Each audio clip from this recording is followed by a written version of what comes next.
బద్మాషులు అనే movie ETV విన్లో తెలుగులో కూడా స్ట్రీమ్ అవుతుంది. ఈ మూవీలో విద్యాసాగర్ కారంపూరి, మురళీధర్ గౌడ్, మహేష్ చింతల ప్రధాన పాత్రలో నటించారు. ఈ మూవీ యొక్క రన్ టైం వచ్చేసి 2 అవర్స్ దాకా ఉంది. ఈ మూవీ ఎలా ఉంది అంటే యావరేజ్ అని చెప్పవచ్చు.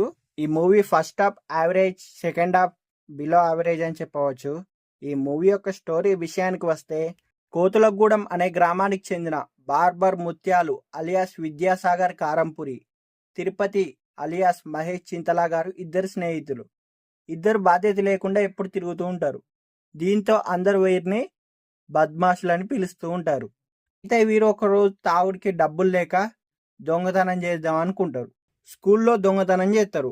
అది కూడా ఏంటిదో కాదు, పెన్సింగ్ తీగని దొంగతనం చేస్తారు. అది దొంగతనం చేసేటప్పుడు పోలీసులకు దొరకడంతో ఒక 4 రోజులు వీళ్ళకి కోటింగ్ ఇచ్చి వదిలేస్తారు. అయితే అదే రోజు స్కూల్లో ఒక కంప్యూటర్ అనేది మిస్ అవుతుంది. ఆ కంప్యూటర్లో ఓల్డ్ విద్యార్థుల డేటా అనేది ఉంటుంది.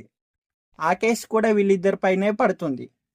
దీంతో కానిస్టేబుల్ మురళీధర్ గౌడ్కి వీరిద్దరు ఎలా సహాయపడ్డారు, అసలు ఆ కంప్యూటర్ని దొంగతనం చేసింది ఎవరు, అసలు చివరికి వీరిద్దరు మారారా లేదా అన్నది తెలియాలంటే మనం మూవీ చూడాల్సిందే. ఈ మూవీకి మెయిన్ మైనస్ ఏంటంటే స్క్రీన్ ప్లే చాలా ల్యాగ్ అనిపిస్తుంది. ఈ మూవీకి ప్లస్ పాయింట్ ఏంటంటే బార్బర్ పాత్రలో నటించిన విద్యాసాగర్ కారంపూరి గారు బాగా నటించారు.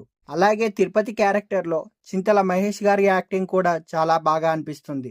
వీరిద్దరి మధ్య వచ్చే సన్నివేశాలు బాగా అనిపిస్తాయి. ఈ మూవీని ఫ్యామిలీతో కూడా కలిసి చూడవచ్చు.